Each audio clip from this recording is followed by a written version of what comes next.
سلام اس پر کہ اسرار محبت جس نے سمجھائے، سلام اس پر کہ جس نے زخم کھا کر پھول برسائے۔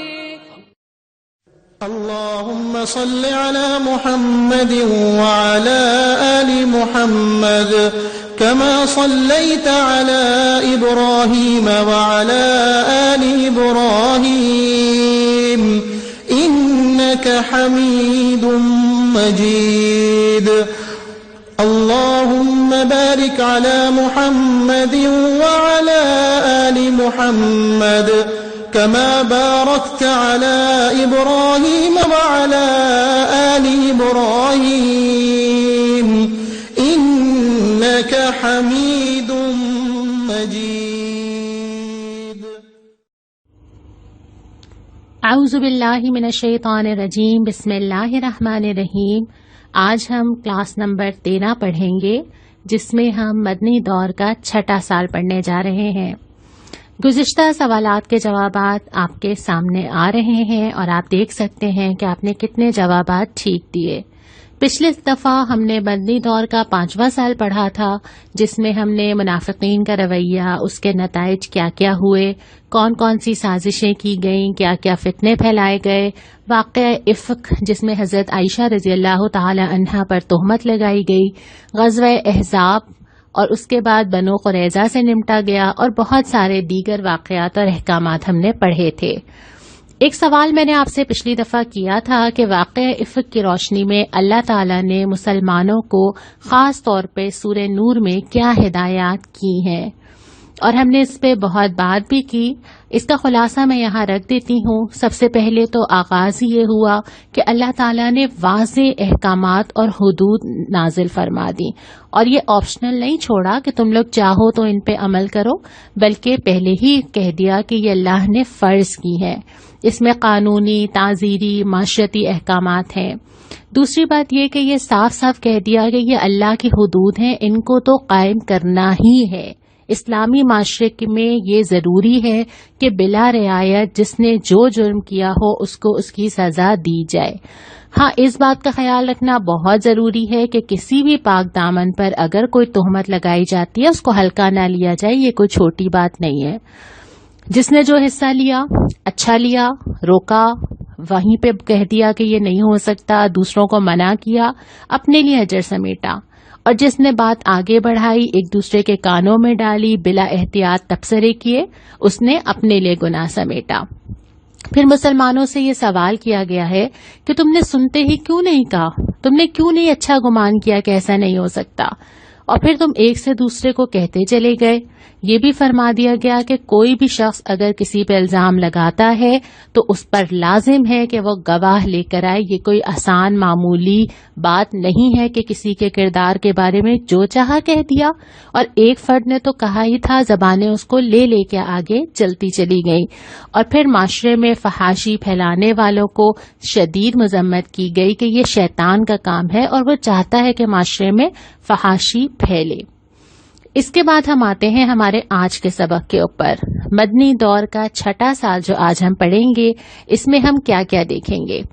ہم دیکھیں گے کہ مدنی دور کے مختلف کیا کیا مراحل ہیں، کہاں تک ہم پہنچ گئے ہیں، اور کیا ہم آگے پڑھنے والے ہیں۔ غزوہ احزاب تفصیل کے ساتھ ہم نے پچھلے ہفتے پڑھا۔ اس کے بعد کیا ہوا؟ صلح حدیبیہ کیا تھی؟ بیعت رضوان کسے کہتے ہیں؟ اور پھر آپ صلی اللہ علیہ وسلم نے دین کی دعوت بادشاہوں اور امراء اور سلاطین تک پہنچائی، اس کا بھی ہم آج ذکر کریں گے۔ مدنی دور کے جو 3 مراحل ہیں وہ آپ کے سامنے ہیں۔ ہم نے مکہ کا دور پڑھا، مکمل آزمائشیں، ایک کے بعد ایک تشدد ہے، ظلم و ستم ہے، یہاں تک کہ اپنے شہر سے نکل جانا ہے۔ اس میں طائف کا سفر بھی آیا، اس میں ہجرت حبشہ بھی آئی، اس کے بعد مدینہ ہجرت ہوتی ہے۔ آپ صلی اللہ علیہ وسلم اور آپ کے ساتھی مدینہ پہنچتے ہیں۔ مدینہ پہنچنے کے بعد اب تک جو ہم نے پڑھا ہے آسان نہیں ہوئی ہے ابھی بھی زندگی۔ ابھی دین کے لیے آزمائشیں دینے کا، اپنے ایمان کو ثابت کرنے کا وقت چلتا چلا جا رہا ہے، اور کتنے سال ہو گئے اب تک ہم نے جو پڑھے ہیں؟ 18 سال. 18 سال زندگی کا کتنا بڑا حصہ ہوتے ہیں نا. اللہ تعالیٰ نے اچھی طرح جانچ لیا، پرکھ لیا، ہر طرح کی آزمائش میں ڈالا، پھر جا کے جو ہے وہ تاریخ کروٹ لیتی ہے. لیکن انسان کو نہیں معلوم ہوتا کہ 2 سال ہوں گے، 4 سال ہوں گے، 10 ہوں گے یا 20 سال ہیں، یا اللہ تعالیٰ ہماری زندگی میں کتنے سال ہمیں آزماتا رہے گا اور پھر وقت بدلے گا.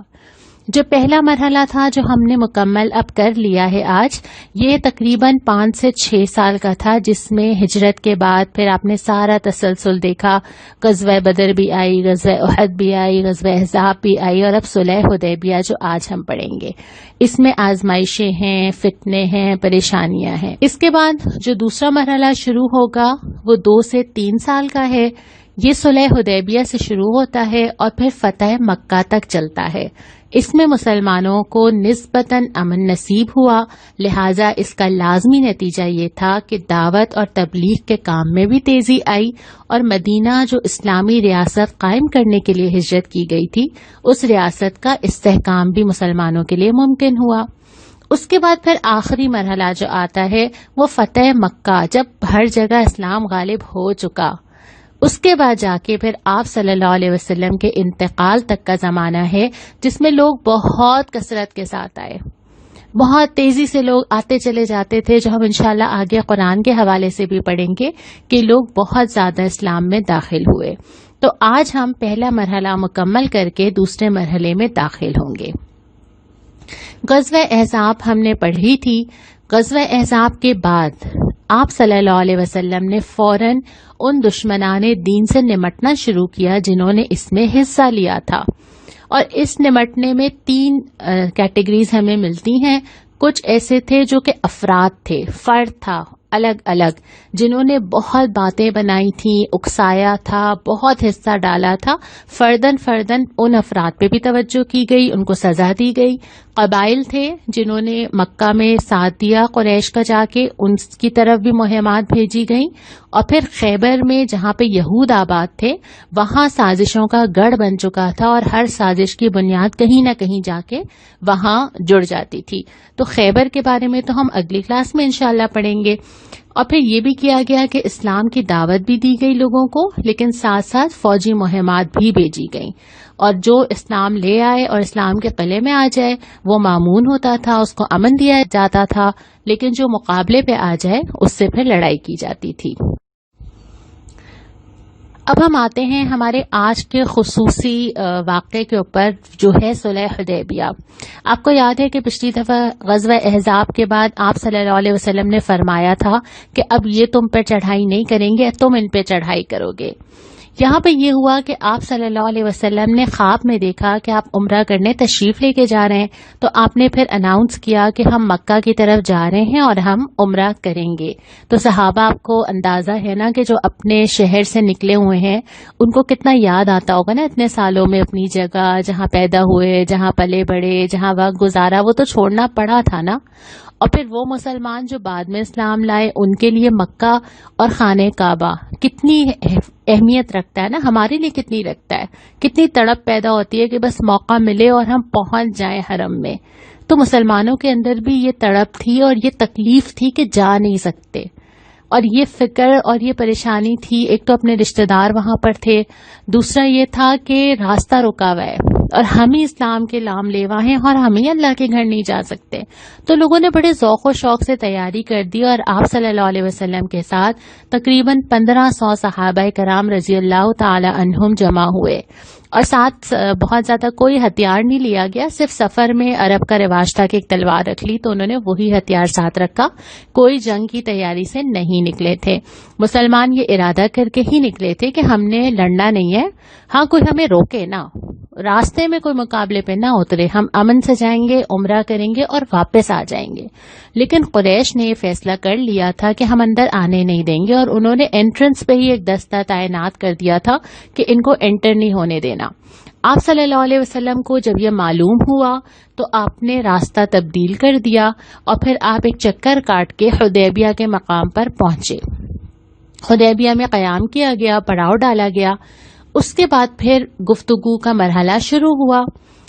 آپ صلی اللہ علیہ وسلم نے حضرت عثمان رضی اللہ تعالی عنہ، اور ان کو اس وجہ سے کہ ان کے روابط تھے تو یہ امید تھی کہ ان کے ساتھ معاملہ تھوڑا ہلکا رکھا جائے گا، حضرت عثمان کے ذریعے پیغام بھیجا کہ آپ جا کے قریش کو بتا دیجئے کہ ہمارا کوئی ارادہ نہیں ہے، ہم لڑنا نہیں چاہتے، صرف عمرہ کریں گے اور واپس چلے جائیں گے، اور ان کو اسلام کی دعوت بھی دیجیے، اور مسلمان جو مکہ میں رہ گئے ان سے کہیے کہ انشاءاللہ فتح قریب ہے، انشاءاللہ مکہ میں دین غالب ہوگا۔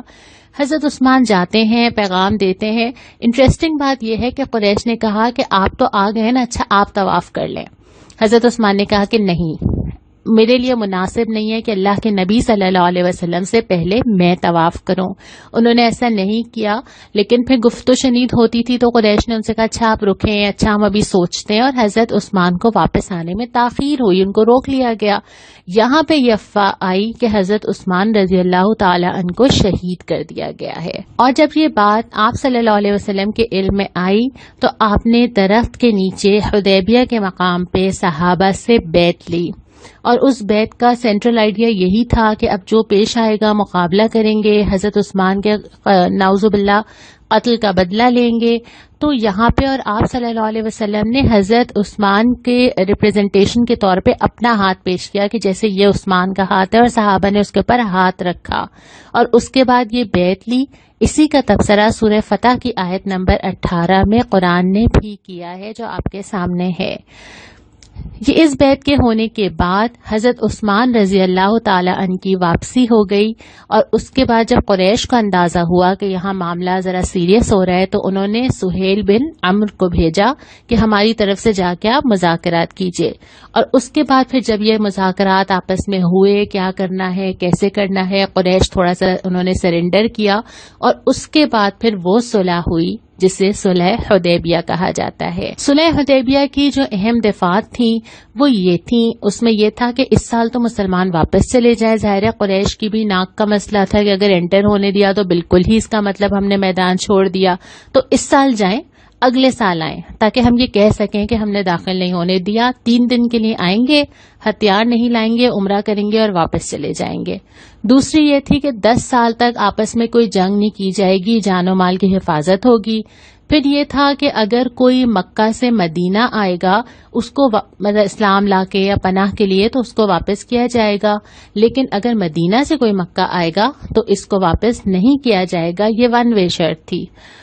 پھر یہ تھا کہ عرب قبائل جس کا ساتھ دینا چاہیں، جو مسلمانوں کا ساتھ دینا چاہیں گے آئندہ عرصے میں وہ دے سکتے ہیں، اور جو قریش کا دینا چاہیں گے وہ دے سکتے ہیں، ان کو آزادی ہوگی، اور مکہ اور مدینہ کے درمیان آمد و رفت پہ پابندی نہیں رکھی جائے گی۔ اب جب یہ صلح حدیبیہ ہوئی تو جب مسلمانوں کے علم میں آیا کہ اب تو ہمیں واپس جانا ہے، بڑی امیدوں سے نکلے تھے، احرام باندھا تھا، عمرہ کرنا تھا، کتنی دل پہ چوٹ پڑی ہوگی نا، ہمیں تو کسی کا ویزا نہ لگے، ہم نے ارادہ کیا ہو، کوئی بھی وجہ ہو، ابھی ان حالات میں جن لوگوں نے جانا تھا اور ویزے لیے ہوئے تھے لیکن فلائٹس کینسل ہوئیں، جو لوگ کسی بھی وجہ سے نہیں جاتے، جب آپ کوئی فیلنگ ہوتی ہے بلاوا نہیں تھا شاید، قسمت میں نہیں ہے شاید، دل کی کیسی کیفیت ہوتی ہے، اور وہ تو پورا مدینہ سے احرام پہن کے سفر کر کے مکہ تک پہنچے تھے، شدید رنج کا عالم تھا، اتنے اداس ہوئے کہ واپس چلے جائیں، بغیر طواف کے واپس چلے جائیں، ظاہر دل پہ بہت چوٹ لگی۔ اس کے بعد یہ تھا کہ کیوں مانیں ان کی بات، لڑ کے داخل ہو جائیں، کیوں دبیں، کیوں صلح کریں، ایک یہ والی فیلنگ تھی نا کہ اچھا ہم تو دب کے واپس جا رہے ہیں۔ اور اسی وجہ سے جب یہ آپ صلی اللہ علیہ وسلم نے فرمایا بھی نا کہ احرام کھولنا ہوگا تو صحابہ نے تاخیر کی، ایک شوق کی سی کیفیت تھی۔ تو اس کے بعد حضرت ام سلمہ رضی اللہ تعالی عنہا جو اس سفر میں ساتھ تھی، انہوں نے آپ صلی اللہ علیہ وسلم کو مشورہ دیا کہ آپ احرام کھولیے، سب لوگ خود ہی فالو کریں گے، اور پھر یہی ہوا، لیکن ظاہر ہے لوگ رنجیدہ تھے۔ اچھا اس وقت جب یہ غم کا عالم تھا، قرآن نے تبصرہ کیا انا فتحنا لک فتحا مبینا، ہم نے آپ کو کھلی فتح عطا کر دی ہے۔ کیسی فتح؟ اگر ہم ان حالات میں ہوتے، اتنے کوشچنز ہوتے، اتنی الجھنیں ہوتی کہ کیوں بھائی، کس لیے، ہمیں تو فتح نظر نہیں آ رہی، یہ تو ہم سرنڈر کر چکے۔ انسانی آنکھ جو دیکھتی ہے حقیقت اس سے بہت ڈفرینٹ ہوتی ہے۔ ابھی تک ہم جتنی سیرت پڑھتے چلے جا رہے ہیں، جو واقعات ہم نے دیکھے، غزوہ احد میں کیا ہوا، لیکن اسلام کیا سکھانا چاہتا تھا اور بعد میں اب ہم ریئلائز کر کے کیا نتیجہ نکالتے ہیں اس کا. اسی طرح صلح حدیبیہ میں اس وقت کیا ہوا، اب ہم کہتے ہیں کہ اچھا اس کا یہ حاصل ہوا.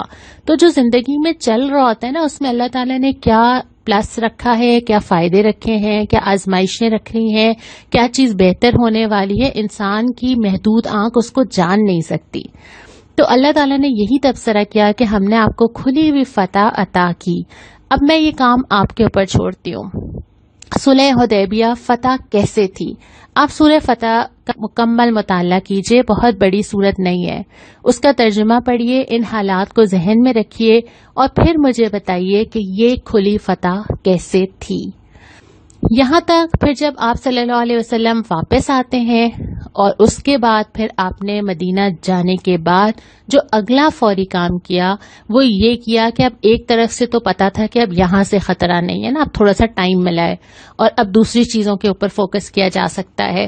تو آپ صلی اللہ علیہ وسلم نے مدینہ کے ارد گرد جتنی ریاستیں تھیں، ایک دین کی دعوت دینے والے کی ذمہ داری ہے کہ وہ ہر خاص و عام کو دین کی دعوت پہنچائے جہاں تک اس کا کانٹیکٹ ہے اور جہاں تک اس کی ریچ ہے.